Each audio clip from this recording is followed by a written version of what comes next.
യൂട്യൂബിന് വിട. സൂര്യയിലെ എല്ലാ പരമ്പരകളും സംരക്ഷണത്തിന് ശേഷം തികച്ചും സൗജന്യമായി സൺ നെക്സ്റ്റ് ആപ്പ് ഡൗൺലോഡ് ചെയ്യൂ. കണ്ടാസ്വദിക്കാം നിങ്ങളുടെ പ്രിയ പരമ്പരകൾ. എന്തിനു വേണ്ടിയാണെന്നും ആരൊക്കെ ഇതിന് പിന്നിലുണ്ടെന്നും ഞാൻ കണ്ടുപിടിക്കും. അല്ലാതെ വെറുതെ വിടാനൊന്നും ഞാൻ പോകുന്നില്ല. ചേച്ചി, അരുതതി ഒന്ന് വിളിക്കണം. എനിക്കെന്തോ മനസ്സിനൊരു വല്ലായിക പോലെ. അതോ ഞാനൊന്ന് വിളിക്കട്ടെ ചേച്ചി? ഏയ്, അത് വേണ്ട. വെറുതെ കൂടുതൽ പ്രശ്നങ്ങളൊന്നും ഉണ്ടാക്കണ്ട. ഞാൻ വിളിച്ച് സംസാരിക്കാം. ശരി ചേച്ചി.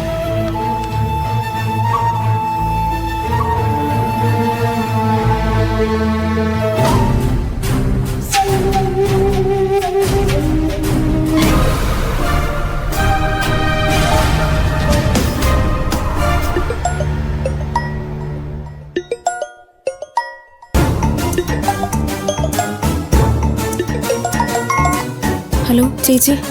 അരുന്ധതി, നീ എവിടെയാ? ഞാനിവിടെ വീട്ടിലുണ്ട് ചേച്ചി. ഭാമേച്ചി എവിടെ? ഭാമ കിടക്കുക. അവളുടെ വിധി ഇതായിപ്പോയി മോളെ. എനിക്കറിയാം ചേച്ചി. എന്ത് ചെയ്യാനാ? എൻ്റെ അമ്മയെ തിരുത്താൻ ആർക്കും ആവില്ല. അതിനൊക്കെ ദൈവം എന്ന് പറയുന്നൊരു ശക്തി മുകളിലുണ്ട് മോളെ. ഉറപ്പായിട്ടും ആ ശക്തി തിരുത്തേണ്ട രീതി തന്നെ തിരുത്തിക്കൊള്ളും. ഭാമേച്ചിയോട് പറ ഒന്നുകൊണ്ടും പേടിക്കണ്ടെന്ന്. ഒരു കണക്കിന് ഭാമേച്ചി അവിടെ തന്നെ നിൽക്കുന്നതാ നല്ലത്. അത് തന്നെയാ മോളെ എന്റെയും തീരുമാനം. ഇനി ഭാമ ആ വീട്ടിലേക്ക് വരുന്നത് കുഞ്ഞുമായിട്ടായിരിക്കും. ഭരതേട്ടനോ? അവനിവിടെ ഉണ്ട്. നല്ല ടെൻഷനില്ല. നിങ്ങളോട് എന്താ പറയണ്ടെന്ന് എനിക്കറിയില്ല മോളെ. നമ്മൾ ആരും നിശ്ചയിക്കുന്ന പോലെയല്ല ജീവിതം. അതിങ്ങനെ കടിഞ്ഞാണില്ലാത്ത കുതിരയെ പോലെ പൊയ്ക്കൊണ്ടിരിക്കും. പക്ഷേ അവിടെ സംഭവിക്കുന്നത് ഒരിക്കലും വിജയമാവില്ല, മറിച്ച് പരാജയമായിരിക്കും. ഞാൻ പറയുന്നത് വല്ലതും അരുന്ധതിക്ക് മനസ്സിലാവുന്നുണ്ടോ? ഉണ്ട് ചേച്ചി. നിങ്ങളുടെ ജീവിതത്തിൽ എന്താണ് സംഭവിക്കേണ്ടതെന്ന് ദൈവം തീരുമാനിച്ചിട്ടുണ്ട്. അതുപോലെയൊക്കെ സംഭവിക്കും. മനസ്സിലായോ? മനസ്സിലായി ചേച്ചി. ചേച്ചിയുടെ മാനസികാവസ്ഥ എനിക്ക് നന്നായിട്ട് അറിയാം. എന്തൊക്കെ പ്രശ്നങ്ങളാണ് ചേച്ചി നേരിട്ടതെന്നും എനിക്കറിയാം. അതിനിടയിലാ ഇപ്പൊ ഞങ്ങളുടെ പ്രശ്നവും. അതൊന്നും സാരമില്ല. നമ്മുടെയൊക്കെ തലയിൽ ദൈവം ചിലത് വരച്ചിട്ടുണ്ട്. അത് കൃത്യമായിട്ട് നടന്നിരിക്കും. അതിനിടയിൽ ദുരന്തങ്ങൾ ഉണ്ടാവാതിരിക്കാൻ വേണ്ടി പ്രാർത്ഥിക്കുക. കാരണം ഒപ്പമുള്ള ആരെയും വിശ്വസിക്കാൻ പറ്റാത്തൊരു കാലമായിപ്പോയി. മനസ്സിലായി ചേച്ചി. അനിമാമനെ കുറിച്ചിട്ടല്ലേ ചേച്ചി പോയി പറഞ്ഞത്? അനിമാമനെ പോലൊരു ക്രിമിനല് ഈ ലോകത്ത് വേറെ ഉണ്ടാവില്ല ചേച്ചി. സത്യം പറഞ്ഞ എനിക്കിപ്പോ കാണുമ്പോഴേ പേടിയാ. സ്വന്തം കാര്യം നടക്കാൻ വേണ്ടി ഏതറ്റം വരെയും പോവാൻ മടിക്കാത്ത ആളാ അനിമാമൻ. അനിമാമൻ? എന്റെ ഭാമയ്ക്ക് എന്തെങ്കിലും സംഭവിച്ചിരുന്നെങ്കിൽ ഇന്നത്തോടെ അയാളുടെ ജീവിതം ഞാൻ അവസാനിപ്പിച്ചേനെ. ഇവനൊക്കെ കൊണ്ടും കൊടുത്തും വെട്ടിപ്പിടിച്ചുമൊക്കെ വളർന്നവരാണെന്ന് ഇപ്പോഴല്ലേ എനിക്ക് മനസ്സിലാവുന്നത്. ചേച്ചി പറയുന്നതാ ചേച്ചി സത്യം. കുടുംബസ്വത്ത് കൈവിട്ട് പോവാതിരിക്കാൻ വേണ്ടിയാ അനിമാമൻ ഈ കളിയെല്ലാം കളിക്കുന്നത്. സത്യം പറഞ്ഞ അനിമാമനൊരു മോനും കൂടെ ഉണ്ടായിരുന്നെങ്കിൽ എന്റെ കാര്യത്തിലൊരു തീരുമാനം ആയേനെ. മോള് ടെൻഷൻ അടിക്കാതെ. ഇപ്പൊ എന്തായാലും മോളുടെ അമ്മയും മറ്റുള്ളവരും പറയുന്നതൊക്കെ ചെയ്യാം. പിന്നീട് എന്താ വേണ്ടതെന്ന് നമുക്ക് ആലോചിക്കാം. ശരി ചേച്ചി. ഇടയ്ക്ക് നീ ഭാമയൊന്ന് വിളിക്കണം. നീ എന്ന് വെച്ചാ അവക്ക് ജീവനാ. അറിയാ ചേച്ചി, ഞാൻ വിളിച്ചോളാം. എന്നാ ഓക്കെ. ശരി.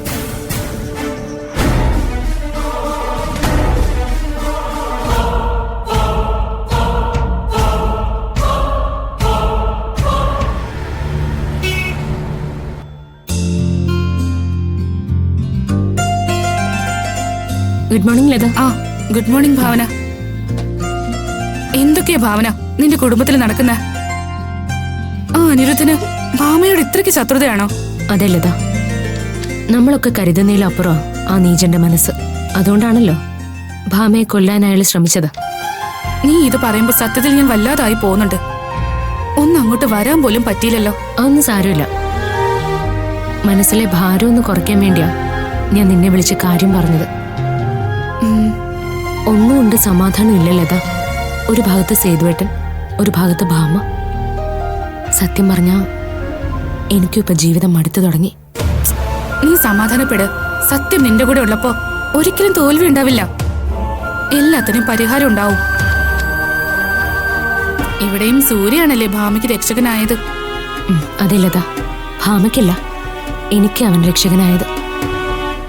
ഭാമയ്ക്ക് എന്തെങ്കിലും സംഭവിച്ചെങ്കിൽ തന്നെ തോറ്റു പോകുന്നത് ഞാനായിരിക്കും. അവനൊരിക്കലും ഈ ചടങ്ങിന് വരാനുള്ളതല്ല. എനിക്കെന്തോ അവനെ കൂടി വിളിക്കണമെന്ന് തോന്നി. ഇതൊക്കെ ദൈവനിശ്ചയ ഭാവനെ. നിനക്കൊരു കൈത്താങ്ങായി തരണം. സൂര്യ തന്നെ ഒപ്പം കാണും. പിന്നൊരു പ്രധാന കാര്യം നിന്നോട് പറയാനുണ്ട്. ആ ശ്രീറാം ഡോക്ടർ വീണ്ടും നിനക്കൊരു പാരയുമായിട്ട് ഇറങ്ങിയിട്ടുണ്ട്. എന്താ കാര്യം? നിന്റെ ഏട്ടൻ കൊലപാതക കേസിൽ അറസ്റ്റിലായെന്നും സോഷ്യൽ മീഡിയയിൽ വാർത്ത വന്നിട്ടുണ്ടെന്നും പറഞ്ഞ് ഇവിടുത്തെ സ്റ്റാഫിനെ എല്ലാം കാണിക്കുന്നത് കണ്ടു. ഞാൻ എന്റെ ഫോണിൽ അത് കണ്ടിരുന്നു. അതിൽ സേതുവേട്ടന്റെ പേരൊന്നും പറയുന്നില്ല. സിറ്റിയിലെ ഒരു വലിയ ഹോസ്പിറ്റലിൽ ജോലി ചെയ്യുന്ന നഴ്സും ആ നഴ്സിന്റെ സഹോദരിയും കൂടി ചേർന്നാണ് ഒരു ചെറുപ്പക്കാരനെ കൊന്നു കുഴിച്ചിട്ട ശേഷം ആ കുറ്റം സ്വന്തം ഏട്ടന്റെ ചുമലില് നഴ്സ് ചാർത്തിക്കൊടുത്തുന്ന ന്യൂസിലുള്ളത്.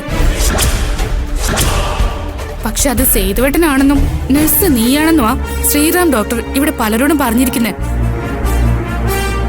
ഭാവന, അയാൾ ഈ ഹോസ്പിറ്റലിൽ ഉള്ളിടത്തോളം കാലം നിനക്ക് സമാധാനത്തോടെ ഇവിടെ ജോലി ചെയ്യാൻ പറ്റില്ല. ഇല്ല ലത, അങ്ങനെ ആ റാസ്കലിനെ പേടിച്ച് ഇവിടുന്ന് പോവാനൊന്നും ഞാൻ തയ്യാറല്ല. ഇന്നത്തോടെ അയാളുടെ കളി ഞാൻ അവസാനിപ്പിക്കും. നീ വെറുതെ ഒരു പ്രശ്നത്തിനൊന്നും പോണ്ട. ഈ വിവരം MD-യോട് പറയുന്നതാ നല്ലത്. ഇല്ല ലത, ഇത് MD അല്ല കൈകാര്യം ചെയ്യേണ്ടത്, ഞാൻ തന്നെയാ. ഇപ്പൊ ഇത് കണ്ടില്ല എന്ന് വെച്ചാ പിന്നെ ഒന്നും എനിക്ക് ചെയ്യാൻ പറ്റില്ല.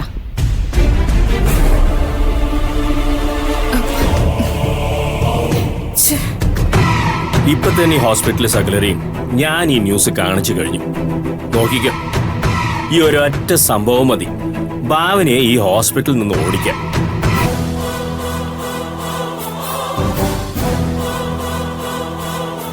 ഇപ്പോ കുറ്റവാളികളുടെ പേര് പറഞ്ഞിട്ടില്ല. നാളത്തെ ന്യൂസിൽ ഊരും പേരും നാളും എല്ലാം പുറത്തു വരും. അതോടെ അവളുടെ സകല അഹങ്കാരവും കുറയും. ശ്രീരാമനോട് കളിച്ചാൽ എങ്ങനെയിരിക്കും എന്നുള്ളത് അവളൊന്ന് മനസ്സിലാക്കട്ടെ. എന്നാ പിന്നെ ഞാൻ നാളെ വിളിക്കാം. ഓക്കെ.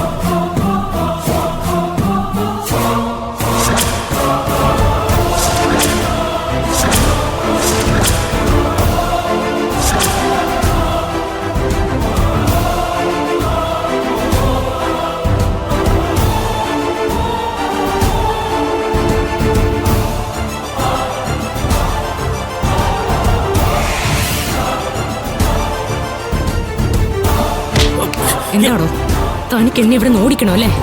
അതിനു വേണ്ടിയല്ലേ താൻ ഈ നാറിയ കളികളൊക്കെ കളിക്കുന്നത്? ഇല്ല, തന്നെ കൊണ്ട് ഇതിന് ഞാൻ സമാധാനം പറയിപ്പിച്ചിട്ടേ വിടുന്നുള്ളൂ. ഞാനത് പറയട്ടെ.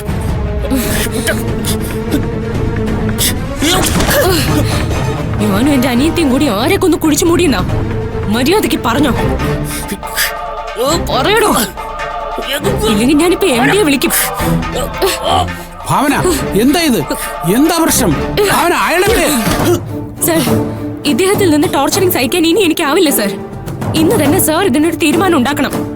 എന്താ ശ്രീറാം, എന്താ പ്രശ്നം? സർ എത്ര ചോദിച്ചാലും ഇയാൾ പറയില്ല സർ. സാറിനറിയോ, ഏതോ ഒരു ലോക്കൽ ചാനലിനെ കൂട്ടുപിടിച്ച് എന്നെയും എന്റെ അനിയത്തെയും കൊലപാതകങ്ങൾ എന്ന പേരിൽ ഇയാൾ അധിക്ഷേപിക്കുകയാണ് സർ. എന്നിട്ട് ആ ന്യൂസ് ഇന്നിവിടെയുള്ള എല്ലാ സ്റ്റാഫിനെയും കാണിച്ച് എന്നെ മാക്സിമം തേജോവധം ചെയ്യാണ് സർ. എന്താ ശ്രീറാം ഇതൊക്കെ? എന്താ ഇവിടെ നടക്കുന്നത്? സർ, ഭാവന പറയുന്ന കള്ളമാണ് സർ. ഞാൻ ഒരിക്കലും ഭാവനയെ കുറിച്ചോ ഭാവനയുടെ അനിയത്തിയെ കുറിച്ചോ ഒരു ന്യൂസ് ആരെയും കാണിച്ചിട്ടില്ല. ഡോക്ടറെ, വെറുതെ വീടിനടുത്ത് കടന്ന് ഉരുളല്ലേ? ആരെയൊക്കെ താൻ ഈ ന്യൂസ് കാണിച്ചെന്ന് ഇവിടുത്തെ സ്റ്റാഫുകളോട് ചോദിച്ചാ പറയും. സർ, ഭാവന പറയുന്നതിൽ ഒരു സത്യമില്ല സർ. ഞാൻ സ്റ്റാഫിനോട് കാണിച്ച ന്യൂസ് ഭാവനയെ കുറിച്ചുള്ളതല്ല. ഓഹോ, അപ്പൊ താൻ ആ ന്യൂസ് കാണിച്ചു എന്നുള്ളത് സത്യമാണല്ലേ? എന്താ ശ്രീറാം, ചോദിച്ചു കേട്ടില്ലേ? സർ, ഞാനിപ്പോ വരുമ്പോ ഈ ഡോക്ടർ ഫോണിൽ ആരോടോ പറയുന്നത് ഞാൻ കേട്ടതാ. എന്താ പറഞ്ഞത്? ഇന്നത്തെ ന്യൂസിൽ കുറ്റവാളികളുടെ പേര് പറഞ്ഞിട്ടില്ലെന്നും നാളത്തെ ന്യൂസിൽ ഊരും പേരും നാളും ഉൾപ്പെടെ വരുമെന്നും പറയുന്നത് ഞാൻ കേട്ടതാണ് സർ. എന്താണോ താനിവിടെ രോഗികളെ ചികിത്സിക്കാൻ വരുന്നതോ അതോ ന്യൂസ് ഡെലിവറി ചെയ്യാൻ വരുന്നതോ? എന്താ ശ്രീറാം, തനിക്ക് ഇപ്പോഴും ഭാവനയോടുള്ള ദേഷ്യം തീർന്നില്ലേ? അയ്യോ സാറ്, സത്യമായിട്ട് എനിക്ക് ഭാവനയോട് ഒരു ദേഷ്യമില്ല സാറേ. ഉണ്ട് സാർ,